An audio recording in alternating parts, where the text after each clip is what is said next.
From day one of the Congress Working Committee meeting to the Supreme Court's condemnation of the Tamil Nadu governor and Prime Minister Modi's meeting with the Dubai Crown Prince, here is today's news wrap. The meeting of the Congress Working Committee, the highest decision making body of the Congress, was held at the Sardar Vallabhbhai Patel National Memorial in Ahmedabad. The meeting was attended by over 150 members, including National President Mallikarjun Kharge, Sonia Gandhi, and Leader of Opposition Rahul Gandhi. Let's look at the key highlights of the meeting. Congress leaders from across the country convened in Ahmedabad, Gujarat on Tuesday, a state the party hasn't won in 3 decades, to chart out their political strategy over the next 2 days, April 8 and 9. The gathering comes in the backdrop of recent state election setbacks, despite the party's notable performance in the Lok Sabha elections. As part of the convention, the Congress Working Committee, CWC, began its deliberations today to discuss the party's future roadmap, major national issues, internal organizational matters, and preparations for the upcoming elections. Congress President Mallikarjun Kharge, CPP Chairperson Sonia Gandhi, Leader of Opposition in the Lok Sabha Rahul Gandhi, and other senior party leaders are in attendance. Here are the key takeaways from day one of the CWC meeting.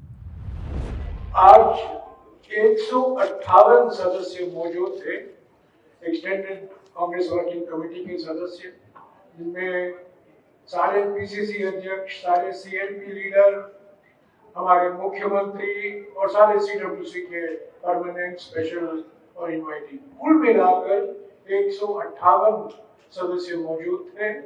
न्यायपत्र अधिवेशन में आज extended CWC का है और कल AICC का होगा। जैसा कि अभी वेणुगोपाल जी ने आपको जानकारी दी है, आज एक विशेष प्रस्ताव सरदार वल्लभ भाई पटेल को लेकर उस पर चर्चा हुई और वो पारित हुआ और उसकी कॉपी अभी आपको 1-2 मिनट में मिल जाएगा। इसके अलावा कल जो 2 प्रस्ताव पर चर्चा होने वाले हैं, एक राष्ट्रीय मुद्दों पर और दूसरा गुजरात को लेकर जो राजनीतिक स्थिति है उस विषय पर एक प्रस्ताव, दोनों प्रस्तावों पर यहाँ चर्चा हुई, वो पारित भी हुआ और कल उस पर विस्तार से एआईसीसी में बहस होगी और उसके बाद वो भी पारित होगा। In other news, high drama unfolded in the Jammu and Kashmir Assembly as PDP legislator Wahid ur Rahman Para was marshalled out after demanding a discussion on the Waqf Act. National Conference NCMLAs also protested, insisted on debating the issue.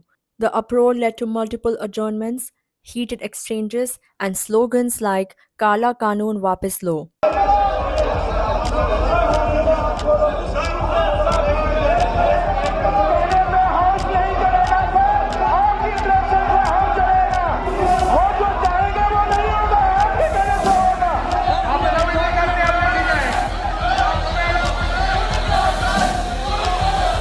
Opposition PDP legislator Wahid ur Rahman Para was on Tuesday marshalled out of the Jammu and Kashmir Assembly as pandemonium prevailed, with the ruling National Conference legislators pressing for a discussion on the Waqf Act and Deputy Chief Minister Surinder Chaudhary accusing the chair of not allowing the members to speak. As the House assembled in the morning and the Speaker asked a BJP member to put his question, NC members stood up, insisting that they be allowed to speak on the act. The Speaker had already disallowed their adjournment motion on Monday. At this, Para came near the well of the House, drawing the Speaker's attention to the fact that he had moved a fresh resolution against the Waqf Act, and the Speaker said, and I quote, "You cannot bring any resolution." As Para continued to push for his fresh resolution, NC's Abdul Majid Larmi came from the rear and tried to push Para to his seat. This prompted People's Conference MLA Sajjad Ghani Lone to come to Para's support, even as the Speaker continued asking the PDP legislator to return to his seat. When Para did not move, the Speaker asked marshals to take him out of the House. Even then, unruly scenes continued, with NC legislators sticking to their demand to speak on the act. The Speaker said, and I quote, "You cannot undo what Parliament has done, asking the members to return to their seats." During the chaos, the House also witnessed heated exchanges between Lone and NC Salman Sagar after the former talked about Chief Minister Omar Abdullah and NC leader Farooq Abdullah meeting Union Law Minister Kiren Rijiju in Srinagar. Lone also reminded Sagar of his party's alliance with the BJP in the past.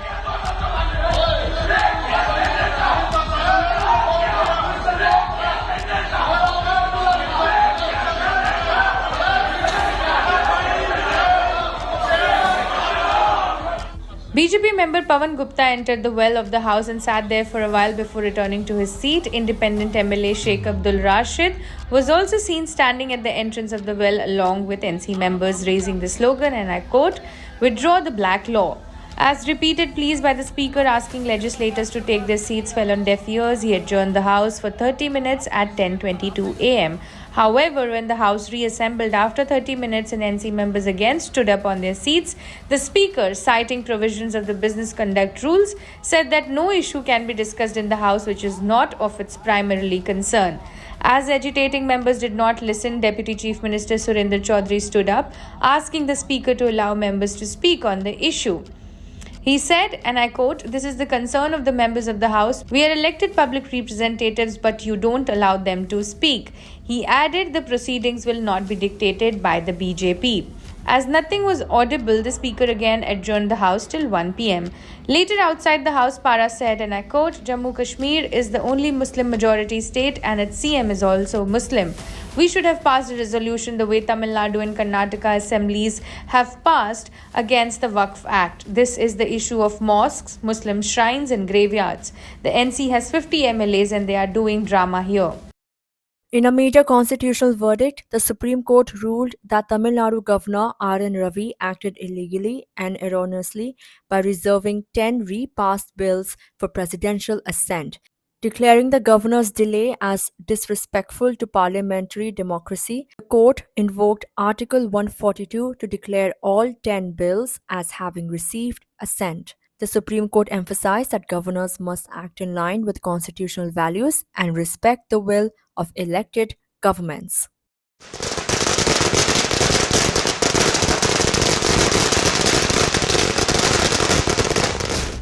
Big news from Tamil Nadu. The Supreme Court on Tuesday declared erroneous and illegal the action of Tamil Nadu Governor R.N. Ravi in reserving 10 bills for the consideration of the President in November last year after their due reconsideration by the State Assembly. A bench of Justices J.B. Pardiwala and R. Mahadevan also laid down the timeline for governors to decide on bills presented to them. The bench said that as a consequence, any subsequent steps taken by the President too do not survive. In an extraordinary move, the court, exercising powers under Article 142 of the Constitution, also declared that 10 bills as having received assent, having regard to the unduly long period of time for which these bills were kept pending by the governor before the ultimate declaration of withholding of assent, and in view of the scant respect shown by governor to the court's decision in similar matters before. Got historic verdict thanks to our Chief Minister who chose his battle and came victorious in this. We all knew that what the governor is doing is against the Constitution. He is acting under the instructions from the BJP and the RSS. Now the Supreme Court has put the record straight. This is unprecedented and first time in the history the Supreme Court has used its extraordinary powers and passed the bills. It said it's deemed to be passed. It is a stinging slap for the governor. If he is a decent man, he would resign. He would resign and leave the state of Tamil Nadu. But we'll have to wait and see whether he will uphold the constitutional principles, the morality that is expected out of him. We have been saying this. The BJP is, in all the opposition ruled states, the BJP was using the office of the governor to poke, to undermine the state governments, especially the opposition ruled states. And here we have seen the governor has not acted upon 10 bills. We wanted to take control of the universities. We wanted to make the chief minister, the chancellor. He said, no, this is UGC, that is UGC. You go to the president. I am doing this, he is doing that. The Supreme Court said nothing doing. I am passing all those bills. It's a wonderful verdict. It's a vindication of the state's rights. See, our constitution is a federal structure, based on the federal structure. And the BJP has been trying to make every state a glorified municipality. They don't want to give the rights. They wanted to usurp the rights of the state governments. And our chief minister, Mr. M.K. Stalin, taught a lesson to the BJP. He made them eat a humble pie. They will not be able to use. This is a historic verdict in the sense that this will be applicable to the entire country. The governors cannot sit on a bill for more than a month. And if it has to be referred, he is withholding us, and he cannot do it more than for 3 months. And this is the first time this has happened. And DMK has always been a trendsetter. We fought for the OBC's reservation in 27%, got 27% OBC reservation for the All India quota medical seats. It was made applicable to all over the country. Now this verdict, this is going to be made applicable all over the country. The governors cannot play truant. The governors should remain true to the Constitution of India. We are waiting for the response from the BJP and the RSS. All the minions who were supporting the governor of Tamil Nadu, where are you? Come, please give your opinion. Who were speaking that the governor has this right, governor has that right. Where are you? We are asking you, where are you? Where are you people? Come on now, come and speak about the verdict of the Supreme Court. This is a glorious victory, unprecedented victory. It vindicates the stand taken by our leader, the Chief Minister of Tamil Nadu, Mr. M.K. Stalin. In other news, Prime Minister Narendra Modi on Tuesday held discussions with Dubai Crown Prince Sheikh Hamdan bin Mohammed bin Rashid Al Maktoum in New Delhi, who is on a 2-day visit to India. Prime Minister Modi said that Dubai has been instrumental in advancing the India-UAE Comprehensive Strategic Partnership. He further said that the Crown Prince's visit reaffirms India and UAE's strong friendship and sets the stage for enhanced collaboration in the future.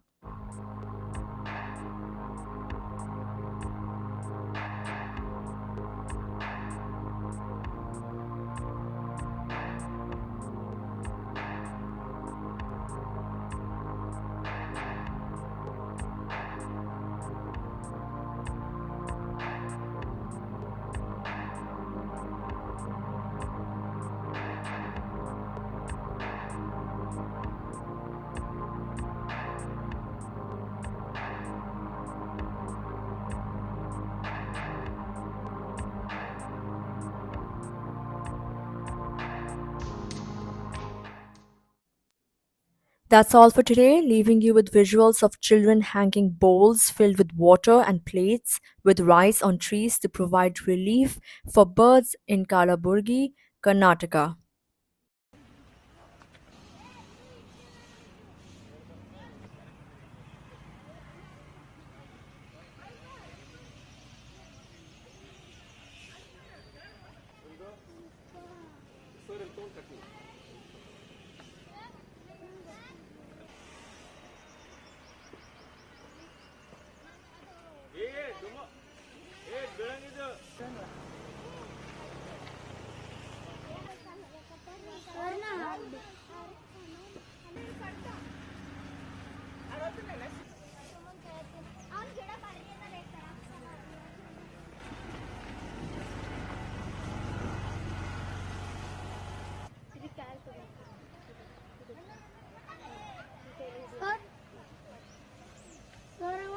ಪಪ್ಪಂಗೆಲ್ಲ photo ತೆಗೆಸ್ಕೊಂಡ್ಕೆ ಅಲ್ಲಿ ಕಟ್ಟ್ಯಾನ್ರಿ.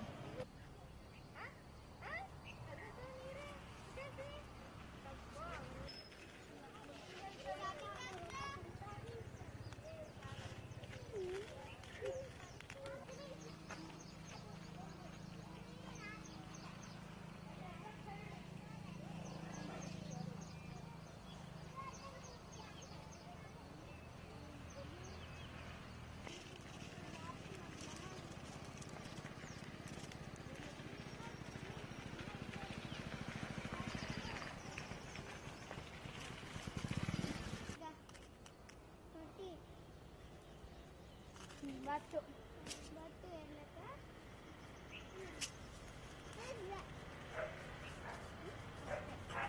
ನೀರ್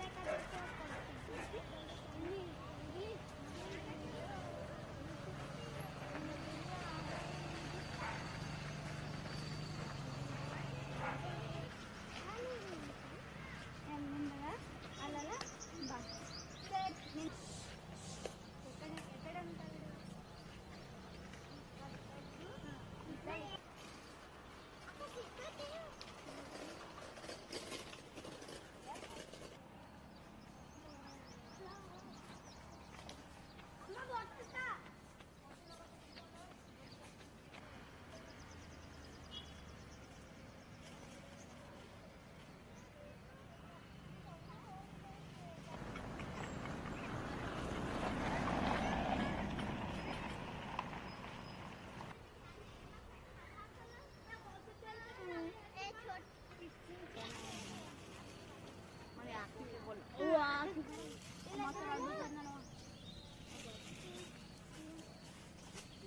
sir मत्ता लड्डू तुलते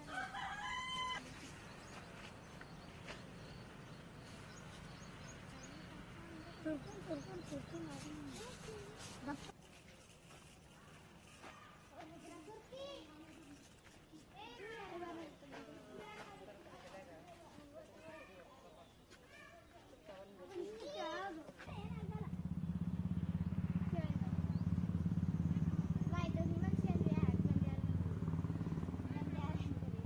This summer, the birds are migrating from one place to another. NGO Academy of Indian Karate have decided to provide food for the birds in an advance.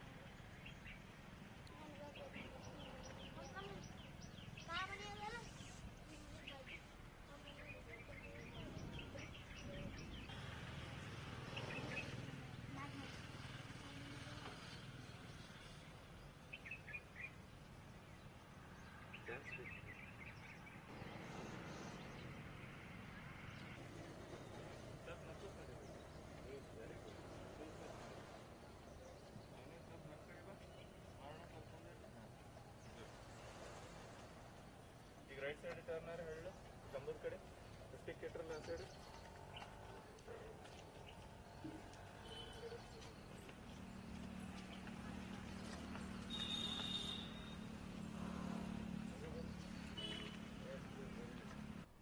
Myself Suniksha, I am talking from Kellery NGO Academy of Indian Karate.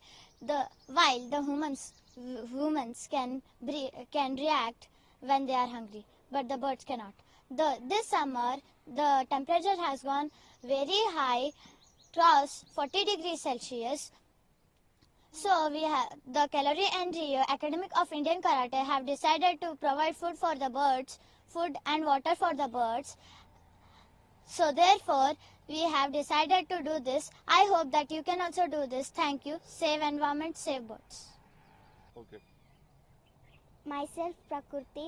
We are the karate student. Today we have tied the water bowls and food plates to the trees, helpful for the birds.